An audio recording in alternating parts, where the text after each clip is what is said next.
वैसे भगवान शिव निष्काम है, अकाम है। धीरे धीरे काफी समय व्यतीत हो गया। भगवान शिव कैलाश पर्वत के पावन शिखर पर आए और आकर के विराजित हो गए। ध्यान अवस्थित होकर के राम जी की समाधि में लीन हो गए। नेम प्रेम संकर कर देखा, नेम प्रेम संकर कर देखा, अभी चल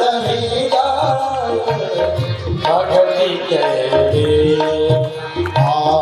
अभी चल भक्ति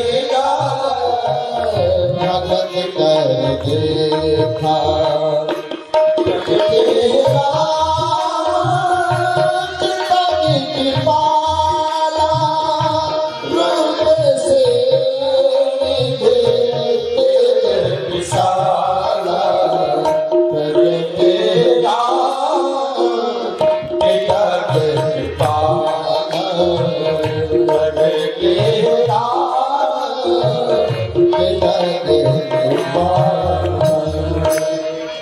भगवान शिव के प्रेम स्नेह को देखकर, उनके त्याग, उनकी तपस्या को देखकर मेरे राम जी से देर आ गया। याज्ञवल्क्य जी कहते हैं, भरद्वाज जी मेरे राम जी प्रकट हो गए और प्रकटे राम कृतज्ञ कृपाला। राम जी कैसे हैं? बोले पहले तो कृतज्ञ हैं। कृतज्ञता क्या है? कि शिव और सती मेरे स्वरूप की जिज्ञासा में, मेरी कथा श्रवण करने के उद्देश्य में, अभिलाषा में, अभिप्सा में, मेरे दर्शन की इच्छा में, मुझे जानने की इच्छा में इनका दाम्पत्य जीवन खंडित हुआ। ये राम जी इसके लिए कृतज्ञ है कि भाई कथा सुनने आए, सती नहीं जान पाई और उन्होंने सीता का वेश धारण कर लिया, लेकिन आए तो थे कथा में। तो भगवान कृतज्ञ हैं और सोचते हैं कि मैं इनको पुनः मिला सकता हूँ, इसलिए कृपाला शब्द का प्रयोग किया कि राम जी आज कृपा करके प्रकट हुए हैं कि इनके दाम्पत्य जीवन इनका अलग अलग है, इनको पुनः मिला दिया जाए, इसलिए कृपाला शब्द का प्रयोग किया। प्रकट राम कृतज्ञ कृपाला रक्षणे सर्वभूतानां। मेरे भगवान को बड़े कृपालु है ना, और रामायण में तो सैकड़ों बार कृपालु शब्द आया है। कहते कृपा की न होती जो आदत तुम्हारी, तो सुनी ही रहती अदालत तुम्हारी। मेरे भगवान ने तो कृपा करते हैं जीवों पर। अगर वो कृपा ना करें तो हमारे आपके अंदर इतनी क्षमता नहीं कि भगवान के सामने जा सके, हम भगवान की कथा सुन सके, हम भगवत चर्चा कर सके। जी नहीं, हमारे आपके पुण्य इतने नहीं है, हमारे आपके सत्कर्म इतने नहीं है। ये तो भगवान ने कृपा की है, रघुनाथ जी ने कृपा की, हमें अवसर दिया है। उन्होंने हम पर दया की।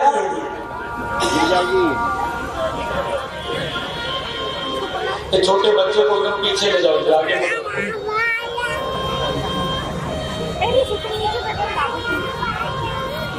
रक्षणे सर्वभूतानां।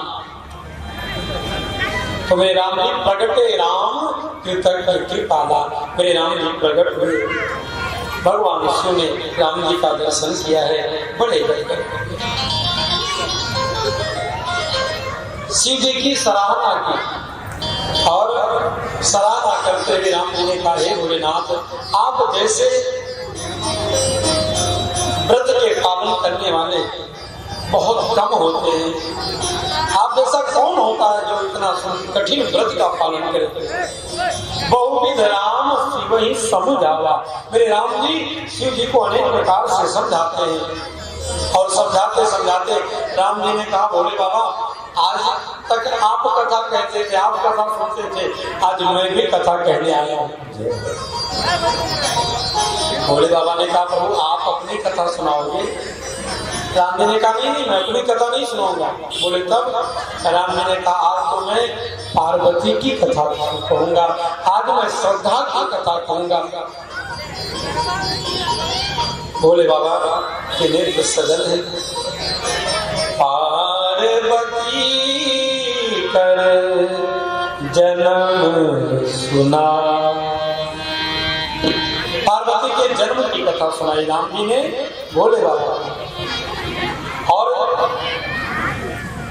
कहते अति पुनीत गिरजा के करनी और बिस्तर सहित कृपा निधि बरनी। यहाँ पर गिरजा शब्द का प्रयोग क्यों किया? बोले जो गिरी से जायमान है वही तो गिरजा है। और वो सती वैसी नहीं रही महाराज, अब तो पर्वत की बेटी है वो।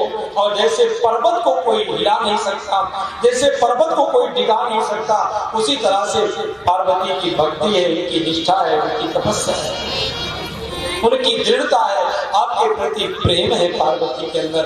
इसलिए सोना पर्वत से ही निकलता है, सोना पर्वत से ही निकलता है। लेकिन सोने को कितना भी जलाया जाए, कितना भी उसे तपाया जाए, और जितने तपाया जाएगा, जितने जलाया जाएगा, उतने उसमें निखार और चमक की स्थिति होगी, उतनी वो चमकेगा। उसी तरह से पार्वती की बहुत भक्ति है, बहुत कठिन परिश्रम किया है। इसलिए हे भोले बाबा आप कृपा करके पार्वती को स्वीकार करें। अब वो सती के जैसी नहीं रही, अब तो वो श्रद्धा स्वरूपणी है।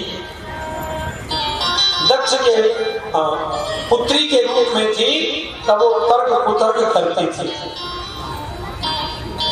लेकिन अब वो श्रद्धा उन्नत हो गई है।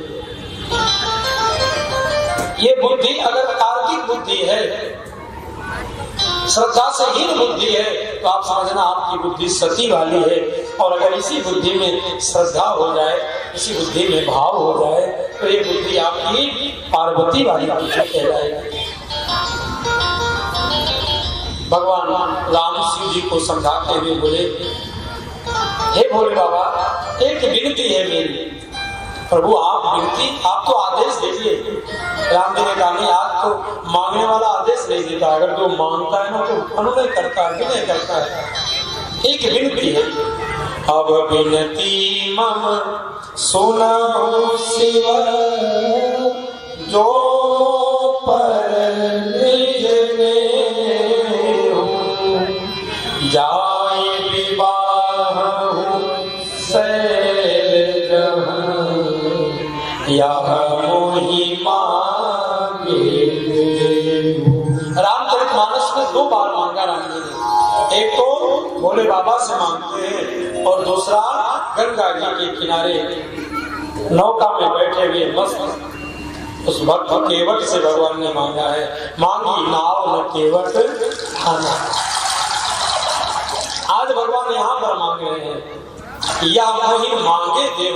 हे भोलेनाथ आप मुझे दीजिए, याचना करता हूँ, आपसे मांगता हूँ क्या कि जाए विवाह।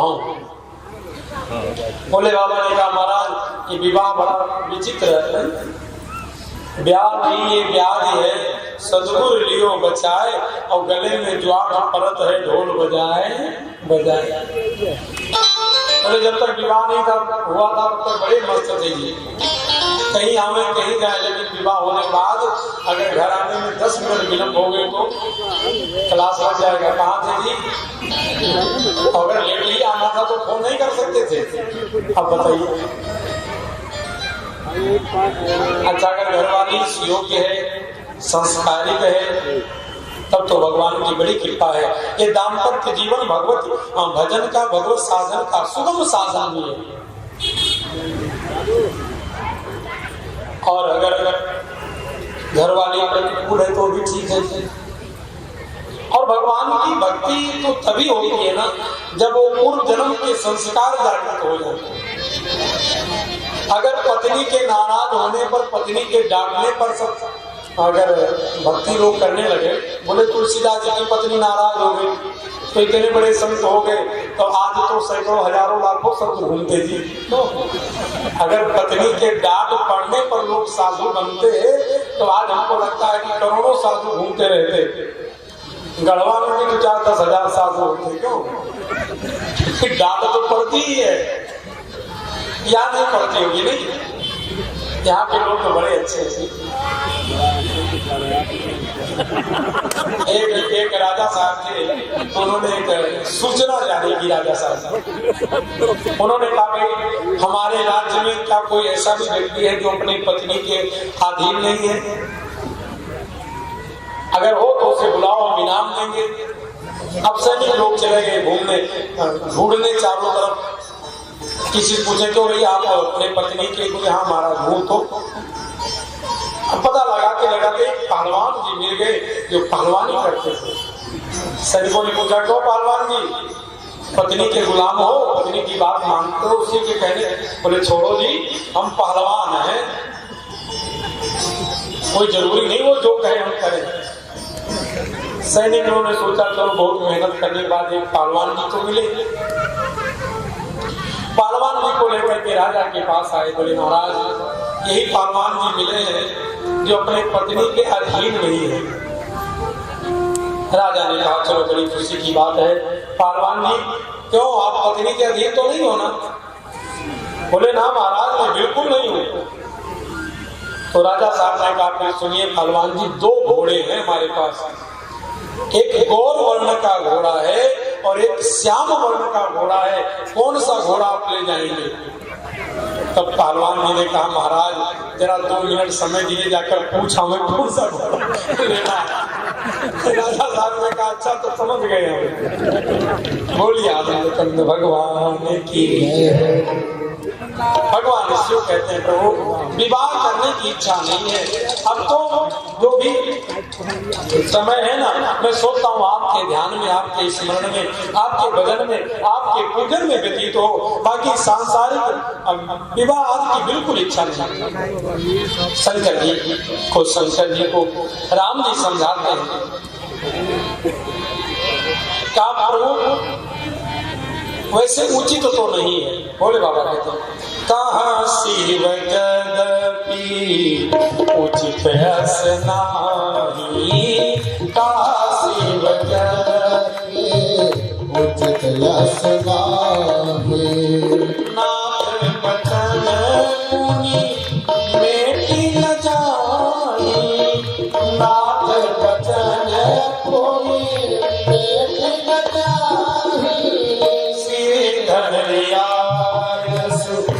करिए तुम्हारा सिरधर आयस, करिए तुम्हारा परम धर्म या नाथ हमारा, परम धर्म या नाथ हमारा।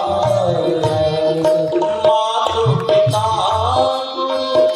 प्रभु के वाणी, मातु पिता प्रभु के वाणी।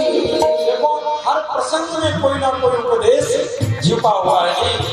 इसलिए आप जो कई साथ में गाएंगे ना तो आपको एक सूत्र मिलेगा जीवन जीने का।